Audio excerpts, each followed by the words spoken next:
Hello दोस्तों, एक बार फिर से स्वागत है आपके अपने भरोसेमंद यूट्यूब चैनल पर।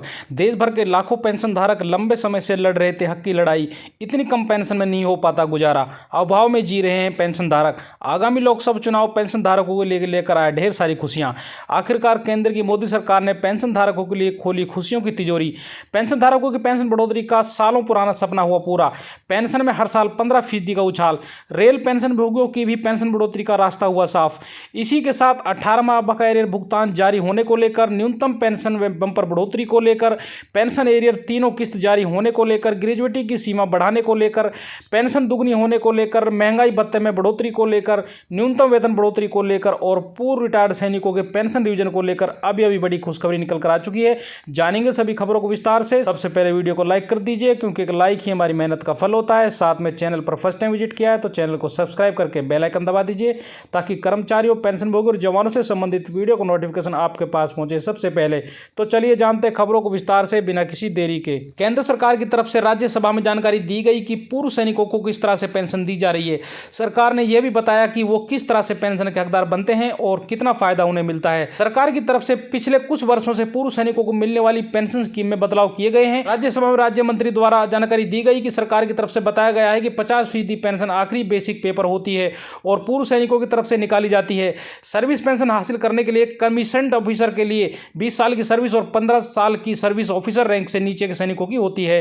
पूर्व सैनिकों की पेंशन में समय समय पर कई सेंट्रल पे कमीशन की तरफ से दी गई सिफारिशों के आधार पर बदलाव किए गए हैं। इसके अलावा कई सरकारी नीति से जुड़ी चिट्ठी को भी जारी किया गया है। इसी वजह से पेंशन और फैमिली पेंशन में इजाफा हुआ है। जो जानकारी सरकार की तरफ से दी गई है उसके मुताबिक भारतीय सेना, वायुसेना, नौसेनाओं के पूर्व सैनिकों को इस तरह के पेंशन दिए जाने की सुविधा है। Retiring pension, service pension, retiring gratuity या सर्विस ग्रेजुटी, स्पेशल पेंशन या स्पेशल ग्रेजुटी, इनवैलिड पेंशन या इनवैलिड ग्रेजुटी, रिटायरमेंट ग्रेजुटी, मृत्यु gratuity, disability pension, war injury pension, ordinary family pension, special family pension, liberalised family pension, dependent pension, second life award of family pension, liberalised family pension, gratuity pension दी जाती है। पिछले साल पेंशनों पर 18,000 करोड़ रुपए एक रूप में खर्च किए गए थे। हालांकि इस बार हुई बजट राशि में कटौती का सैनिकों की पेंशन पर कोई असर नहीं पड़ेगा।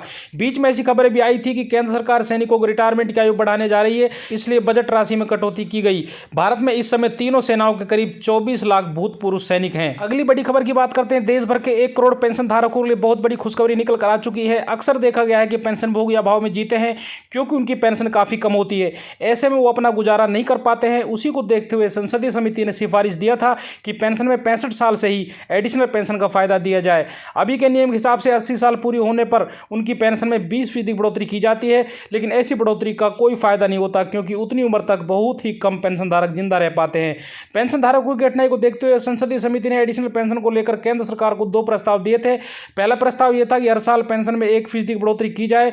वहीं दूसरा प्रस्ताव था कि अगर सरकार हर साल 1% की बढ़ोतरी नहीं कर पाती है तो हर 5 साल में 5% की बढ़ोतरी की जाए। संसदीय समिति ने देखा कि बहुत सारे पेंशन भोगी कठिनाई में अपना जीवन बिताते हैं, उसी को देखते हुए पेंशन में बढ़ोतरी की जानी चाहिए, क्योंकि देश की आर्थिक स्थिति के हिसाब से पेंशन काफी कम है। दूसरे देशों में पेंशन धारकों को अच्छी खासी पेंशन मिलती है, लेकिन भारत में पेंशन की मात्रा दर बहुत कम है। ऐसे में पेंशन भोगी अपना जीवन कैसे बिताएंगे, उसी को लेकर संसदीय समिति ने केंद्र सरकार के पास प्रस्ताव भेजा। संसदीय समिति की सिफारिश के बाद केंद्र सरकार ने सभी विभागों से पेंशन धारकों को डाटा मंगाया था। कितने पेंशन भोगी 65 साल के हैं और कितने पेंशन भोगी 70 साल के हैं, कितने पेंशन भोगी 75 साल के हैं। इस प्रकार से विभागों ने डाटा केंद्र सरकार को सौंप दिया है और केंद्र सरकार ने इस डाटा को वे विभाग के पास मंजूरी के लिए भेज दिया है।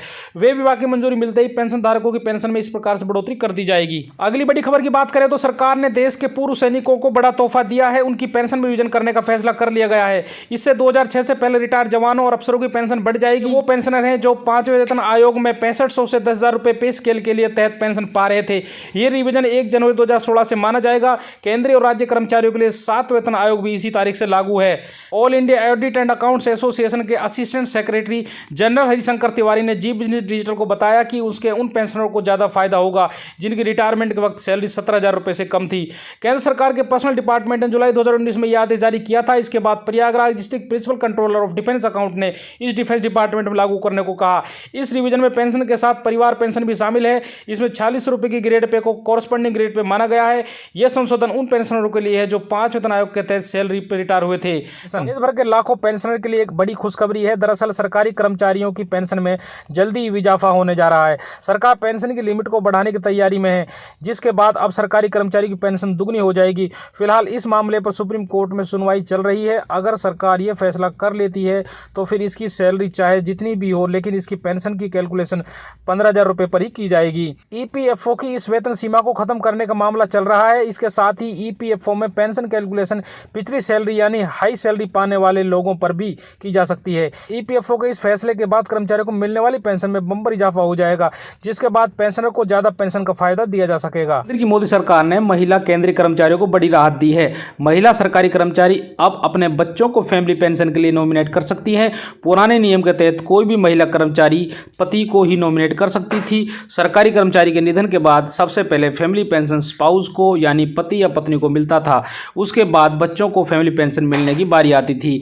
कार्मिक लोक शिकायत एवं पेंशन मंत्रालय ने बताया कि सीसीएस रूल्स 2021 के नियम 50 के सब रूल 9 के मौजूदा प्रावधान के मुताबिक यदि किसी मृत सरकारी कर्मचारी पेंशनभोगी के पति पत्नी परिवार में है तो पहले पति या पत्नी को पारिवारिक पेंशन दी जाती थी।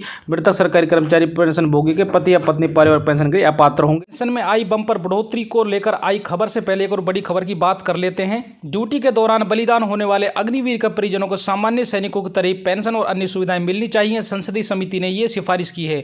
मौजूदा प्रावधानों के अनुसार ड्यूटी के दौरान बलिदान होने वाले अग्निवीर के परिजनों को अभी सामान्य सैनिकों की तरह सुविधाएं नहीं मिलती है। रक्षा विभाग की संसदीय समिति ने अपनी ताजा रिपोर्ट में कहा कि परिजनों के दुख को ध्यान में रखते हुए समिति सिफारिश करती है कि ड्यूटी के दौरान बलिदान होने वाले अग्निवीर के परिजनों को भी वही फायदे सुविधाएं मिलनी चाहिए जो सामान्य सैनिकों को परिजनों को मिलते हैं। जून 2022 में सरकार ने सेना की 3 सेवाओं में अग्निपथ योजना की शुरुआत की थी। इस योजना के तहत युवाओं को सेनाओं में शॉर्ट टर्म के लिए शामिल किया जाता है। अग्निवीर योजना का मकसद सेना की तीनों अंगों में औसत उम्र को कम करना है। अग्निवीर योजना के तहत 17 साल से लेकर 21 साल तक के युवाओं को सेना में तीनों अंगों में सेवा करने का मौका मिलता है। अग्निवीर योजना के तहत भर्ती होने वाले 25% युवाओं को सेना में स्थायी कमीशन दिया जाता है। संसदीय समिति ने ड्यूटी के दौरान जान गंवाने वाले सैनिकों को मिलने वाले अनुग्रह राशि हर वर्ष में 10 लाख रुपए बढ़ाने की सिफारिश की है। रक्षा मंत्रालय ने समिति को बताया कि अभी ड्यूटी के दौरान हादसे या आतंकी हिंसा या असामाजिक तत्वों के हमले में जान गंवाने वाले सैनिकों के परिजनों को 25 लाख रुपए अनुग्रह राशि मिलती है। वहीं सीमा पर झड़प या आतंकियों से मुठभेड़ में या फिर समुद्री लुटेरों के साथ मुठभेड़ में जान गंवाने वाले सैनिकों को अभी 35 लाख रुपए की अनुग्रह राशि मिलती है। वहीं युद्ध के दौरान दुश्मन के हमले में बलिदान होने वाले सैनिकों को 45 लाख रुपए की अनुग्रह राशि मिलती है। संसदीय समिति ने अपनी सिफारिश में कहा कि सरकार को अनुग्रह राशि हर वर्ग में 10-10 लाख रुपए बढ़ाने पर गंभीरता से विचार करना चाहिए। साथ ही इसकी न्यूनतम राशि 35 लाख रुपए और अधिकतम राशि 55 लाख रुपए होनी चाहिए। डीए बढ़ोतरी के लेकर आई बड़ी खबर की बात कर लेते हैं। केंद्रीय कर्मचारियों को फरवरी महीने के अंत तक बड़ी खुशखबरी मिल सकती है। केंद्र सरकार के कर्मचारियों को अभी 46% की दर से महंगाई भत्ता मिल रहा है। इस बार उम्मीद है कि सरकार फिर महंगाई भत्ता बढ़ाकर 4% कर सकती है। अगर ऐसा होता है तो डीए बढ़कर 50% हो जाएगा। महंगाई भत्ते में कितनी बढ़ोतरी होती है ये एएसपी इंडेक्स के डाटा पर निर्भर करता है। कर्मचारी बजट के बाद से डीए बढ़ने की उम्मीद लगा रहे हैं। सरकार जल्दी इसकी घोषणा करेगी। अगर सरकार कर्मचारी की महंगाई भत्ता बढ़ाकर 50% करती है तो कर्मचारियों की सैलरी और भत्तों में बड़ा इजाफा देखने को मिल सकता है।